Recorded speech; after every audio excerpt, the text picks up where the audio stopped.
AC bill అమలు విషయంలో కేంద్ర ప్రభుత్వం మద్దతును సాధించేందుకు భవిష్యత్ కార్యాచరణపై చర్చించే దశలో కాచిగూడలోని అభినందన హోటల్లో గుజ్జ సత్యం ఆధ్వర్యంలో మీడియా సమావేశం నిర్వహించారు। ఈ సమావేశంలో బీసీ నేతలు సంఘ ప్రతినిధులు పాల్గొన్నారు।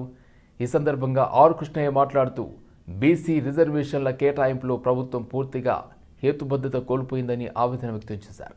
కొన్ని జిల్లాల్లో బీసీ సామాజిక చిత్తశుద్ధి లేకుండా అన్యాయం జరిగిందని ఆయన ఆరోపించారు। ఆదిలాబాద్ జిల్లాలో బీసీలకు కేవలం 11% మాత్రమే రిజర్వేషన్ ఇవ్వడం తీవ్రమైన వివక్ష అని మండిపడ్డారు।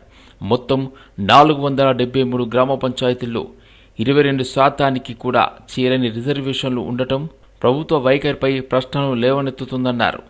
పేరుకే 23% రిజర్వేషన్ ఉందని చూపిస్తున్నా వాస్తవంగా 10 నుండి 18% మధ్యలోనే రిజర్వేషన్ అమలవుతుంది। ముందుగా ఉన్న 42% రిజర్వేషన్ను 22%కి తగ్గించడం వల్ల వేలాది మంది బీసీ సర్పంచ్ అభ్యర్థులు తీవ్రమైన నష్టాన్ని ఎదుర్కొంటున్నారని ఆయన పేర్కొన్నారు।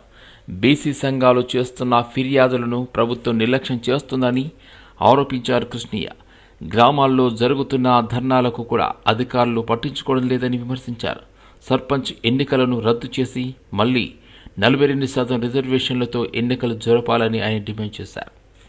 బీసీలకు చాలా జిల్లాలలో తీవ్ర అన్యాయం జరిగింది। ఈ కేటాయింపులు శాస్త్రీయంగా లేవు। అడ్డదిడ్డంగా వాళ్ళకి ఇష్టం వచ్చినట్టు కేటాయించడంతో బీసీలకు కొన్ని జిల్లాలలో చాలా అన్యాయం జరిగింది। ఉదాహరణకు తీసుకున్నట్టయితే ఆదిలాబాద్ జిల్లాలో 11% మాత్రమే టోటల్ కేటాయింపు జరిగింది।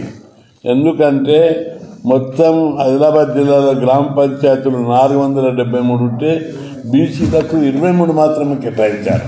అలాగే అంటే 11%, 23 అని చెప్పుకుంటూ 11% ఇవ్వడం ఏమిటిదని నేను ప్రశ్నిస్తున్నాను। రెండవది ఖమ్మం జిల్లాలో 10% ఇంకా తక్కువ ఇట్లా కేటాయించారు। ఈ విధంగా పంచాయతీ ఎన్నికల లోపల ఎలాంటి శాస్త్రీయత లేదు, హేతుబద్ధత లేదు, ఒక పద్ధతి లేదు। జిల్లాను యూనిట్గా తీసుకునేట్లయితే మండలాన్ని యూనిట్గా తీసుకోవాలి, లేదా నియోజకవర్గాన్ని యూనిట్గా తీసుకోవాలి। కానీ జిల్లాను యూనిట్గా తీసుకోవడం వల్ల బీసీలకు తీరని నష్టం జరిగింది।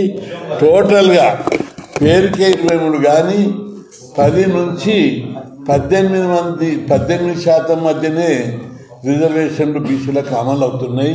దీని మూలంగా దాదాపు కొన్ని వేల మంది సర్పంచ్కు మొదలే 42 నుంచి 22కు తగ్గించడం వల్ల దాదాపు సర్పంచులల్లా 22,420